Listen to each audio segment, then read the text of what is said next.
Hello everyone, आप सब लोगों का बहुत स्वागत है मेरे यूट्यूब चैनल में। मैं डॉक्टर नेहा और आज हम बात करने वाले हैं इंसोम्निया के बारे में।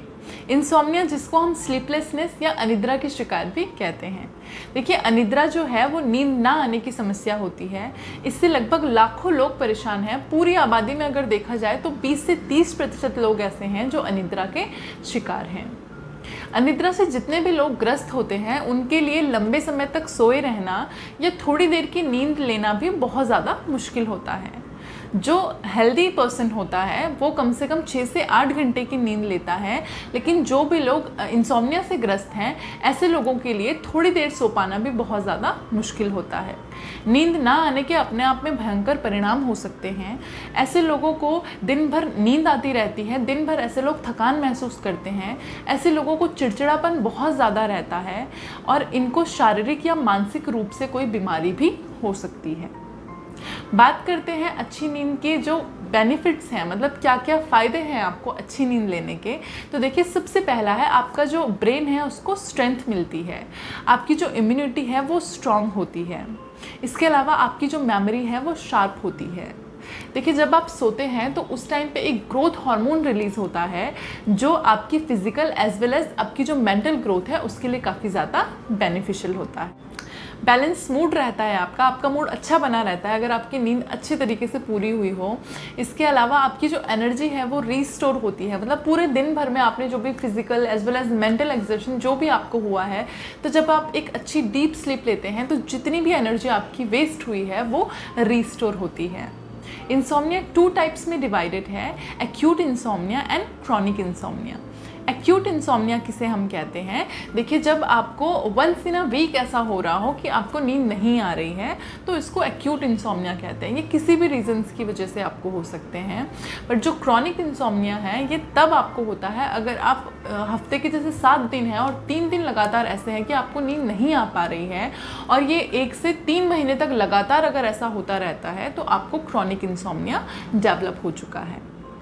बात कर लेते हैं इसके कॉजेज़ यानी कारणों के बारे में कि आखिर आपको इंसोम्निया डेवलप हो क्यों रहा है। तो सबसे पहला और मेन कॉज जो है वो है आपका स्ट्रेस। देखिए, अगर आप बहुत ज़्यादा चिंता करते हैं, बहुत ज़्यादा अगर आप स्ट्रेस लेते हैं किसी भी चीज़ का, तो इसकी वजह से आपकी नींद जो है वो डिस्टर्ब हो सकती है। स्ट्रेस कुछ भी हो सकता है, अगर आप स्कूल गोइंग हैं, कॉलेज गोइंग हैं, आपको एग्ज़ाम का टेंशन हो सकता है, फैमिली में कोई इशू हो सकता है, अगर आप ऑफिस जाते हैं तो वर्कलोड हो सकता है, तो ऐसी चीज़ें जो हैं वो आपकी नींद को डिस्टर्ब कर सकती हैं।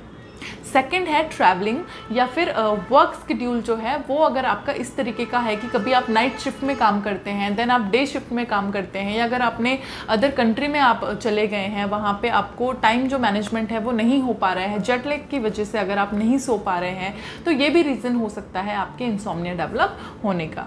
इसके अलावा अगर आपकी पुअर स्लीप हैबिट है, मतलब अगर आप सोते टाइम अगर आप बहुत ज़्यादा फ़ोन चला रहे हैं, टीवी देख रहे हैं या लैपटॉप पे कुछ काम कर रहे हैं, तो इसकी वजह से भी आपकी नींद डिस्टर्ब हो जाती है।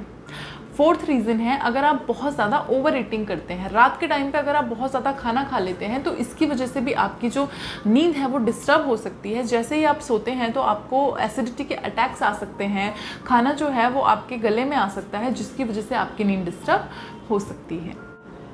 ये पॉइंट्स एक्यूट इंसोम्निया के अंडर आते हैं, मतलब अपनी लाइफ साइकिल में थोड़ा सा चेंज करके आप इससे कम्प्लीटली क्योर हो सकते हैं। क्रॉनिक इंसोम्निया की अगर हम बात करें कि ऐसे कौन कौन से रीज़न हैं जिनकी वजह से आपको क्रॉनिक इंसोम्निया डेवलप हो जाता है, तो देखिए, सबसे पहला है कोई मेंटल हेल्थ इशू अगर आपको है, मतलब अगर आप बहुत ज़्यादा एंग्जाइटी अगर आपको है, मतलब बहुत ज़्यादा आप घबराते हैं, घबराहट बहुत ज़्यादा हो जाती है आपको, या फिर अगर आप डिप्रेशन से सफ़र कर रहे हैं तो इसकी वजह से आपको जो है क्रॉनिक इंसोम्निया डेवलप हो सकता है। नेक्स्ट, अगर आप कोई मेडिकेशंस ले रहे हैं, मतलब एलोपैथी में दी जाने वाली बहुत सारी ऐसी मेडिकेशंस हैं जिनमें कैफीन होती है और ये आपको एक्टिव कर देती हैं, जैसे कि फैट लॉस के लिए मेडिसिन दी जाती है या और भी बहुत सारी चीज़ें हैं जिनके लिए आपको मेडिकेशंस दी जाती हैं, तो इनकी वजह से भी आपको इंसोम्निया डेवलप हो जाता है।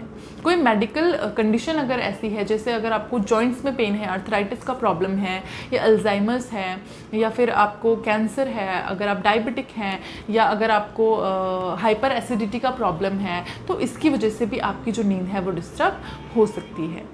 अगर आपको स्लीप रिलेटेड डिसऑर्डर है, जैसे कि स्लीप एपनिया। स्लीप एपनिया में क्या होता है, पेशेंट सोया हुआ है एंड सडनली चोक हो जाता है, उसको सांस लेने में दिक्कत हो जाती है, तो इस तरीके की जो परेशानी है उससे भी आपको क्रॉनिक इंसोम्निया हो सकता है। नेक्स्ट है रेस्टलेस लेग सिंड्रोम। इसमें क्या होता है, पेशेंट लगातार अपनी लेग को मूव करता रहता है और उसका माइंड एक्टिव रहता है, जिसकी वजह से वो सो नहीं पाता।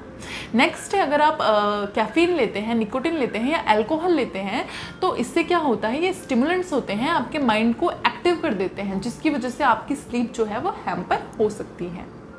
देखिए, बहुत सारे लोगों का मानना है कि अल्कोहल लेने के बाद उनको बहुत अच्छी नींद आती है, डीप स्लीप आती है, लेकिन कुछ टाइम के बाद क्या होता है, आपको इसकी आदत लग जाती है और बिना अल्कोहल के आप सो नहीं पाते हैं, तो ये आपकी हेल्थ के लिए बहुत ज़्यादा हार्मफुल हो सकता है।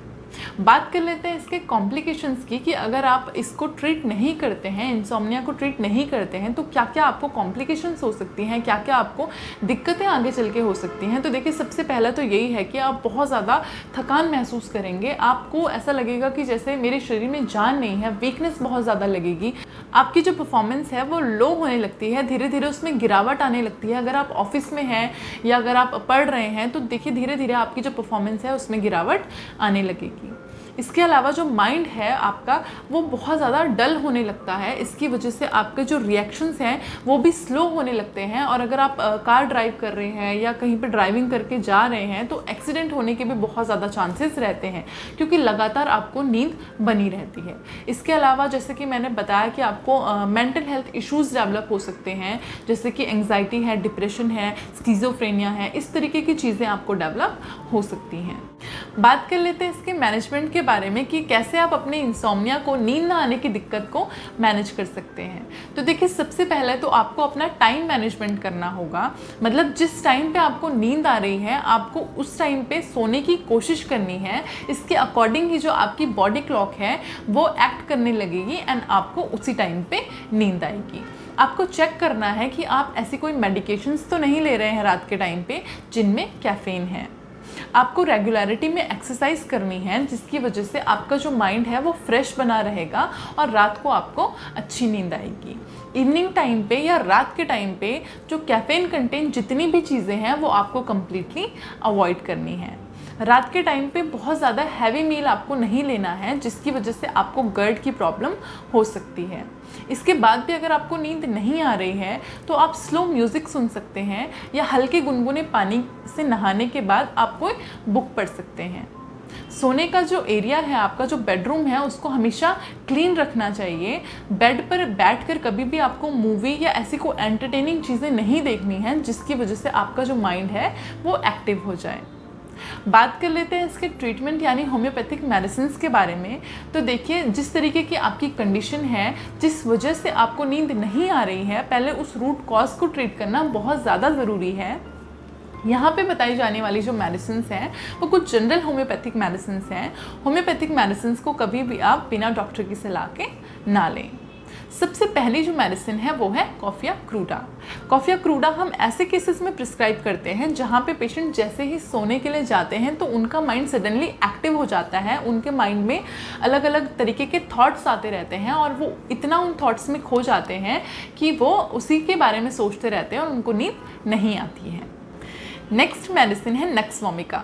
नक्स वोमिका ऐसे पेशेंट्स को दी जाती है जो बहुत ज़्यादा इरिटेबल रहते हैं। पेशेंट कंप्लेन करते हैं कि सुबह के 3 बजे सडनली वो उठ जाते हैं और उसके बाद उनको सोने में बहुत ज़्यादा दिक्कत होती है। पेशेंट को डाइजेस्टिव ट्रबल रहते हैं एंड पेशेंट बहुत ज़्यादा ठंड भी महसूस करते हैं। नेक्स्ट मेडिसिन है सिलीशिया।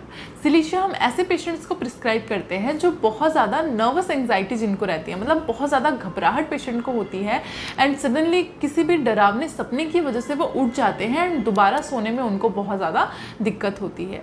ऐसे पेशेंट्स को नींद में चलने की बीमारी भी होती है। नेक्स्ट मेडिसिन है सल्फर। सल्फर हम ऐसे पेशेंट्स को प्रिस्क्राइब करते हैं जो कंप्लेन करते हैं कि कोई भी स्किन में अगर उनको कोई इशू है तो उसमें एक्सेसिव इचिंग होने लगती है रात के टाइम पे, या फिर अगर वो सोए हुए हैं तो हीट ऑफ द बेड यानी बेड की गर्माइश उनको इतनी ज़्यादा लगती है, स्पेशली पैर के तलों में उनको इतनी ज़्यादा बर्निंग होने लगती है कि वो नींद से उठ जाते हैं। ऐसा मोस्टली पेशेंट के साथ 2 से 5 बजे के बीच में होता है और उसके बाद पेशेंट को सोने में बहुत ज़्यादा दिक्कत हो जाती है। नेक्स्ट मेडिसिन है स्टेफिसेग्रिया। स्टेफिस एग्रिया हम ऐसे पेशेंट्स को देते हैं जिनको नींद नहीं आ पा रही हो किसी दुख की वजह से, या फिर कोई गुस्सा हो जो उनके अंदर दबा हुआ है और उसकी वजह से वो सो नहीं पा रहे हों। नेक्स्ट मेडिसिन है इग्निशिया। इग्निशिया हम ऐसे पेशेंट्स को प्रिस्क्राइब करते हैं जिनको किसी दुख की वजह से या ऐसी कोई चीज़ है जो उन्होंने खो दी है, किसी लॉस की वजह से, लव डिसअपॉइंटमेंट की वजह से, मतलब कोई रिलेशनशिप है और उसकी वो सेपरेट हो चुके हैं, उसकी वजह से अगर उनको बहुत ज़्यादा दुख है तो भी उनको नींद नहीं आ पाती है। ऐसे पेशेंट दिन भर नींद आती रहती है इन पेशेंट्स को, लेकिन रात होने पर सडनली ये एक्टिव हो जाते हैं एंड दोबारा से अपनी जो प्रॉब्लम्स हैं उनके बारे में सोचते रहते हैं। लास्ट मेडिसिन है जिंकम मेटालिकम। जिंकम मैट हम ऐसे पेशेंट्स को प्रिस्क्राइब करते हैं जिनको रेस्टलेस लेग सिंड्रोम हो, मतलब जो पेशेंट लगातार अपने पैर को मूव करते रहते हैं, उनका माइंड एक्टिव रहता है, वो सोने की कोशिश करते हैं लेकिन उनको नींद नहीं आ पाती है। ऐसे पेशेंट्स को अगर नींद आ भी जाए तो सडनली उनके पैर में क्रैम्प्स पड़ने लगते हैं या पेशेंट को ऐसा लगता है कि उनके पैर में कुछ चीज़ चल रही है। जिंकम मैट देने के बाद ऐसे पेशेंट्स कंप्लीटली क्योर हो जाते हैं और उनको बेहतर नींद आने लगती है। इसके अलावा ऐसी बहुत सारी मेडिसिन हैं जो आपको इंसोम्निया के लिए दी जाती हैं एज पर योर कंप्लेन, एज पर your symptom. I hope insomnia के ऊपर ये जो वीडियो है आपके लिए हेल्पफुल रही हो। वीडियो अगर अच्छी लगी हो तो वीडियो को लाइक कीजिए, चैनल को सब्सक्राइब कीजिए एंड वीडियो को ज़्यादा से ज़्यादा अपने फ्रेंड्स एंड फैमिली के साथ शेयर कीजिए। मिलते हैं नई वीडियो के साथ, तब तक के लिए अपना खास ध्यान रखिए। धन्यवाद।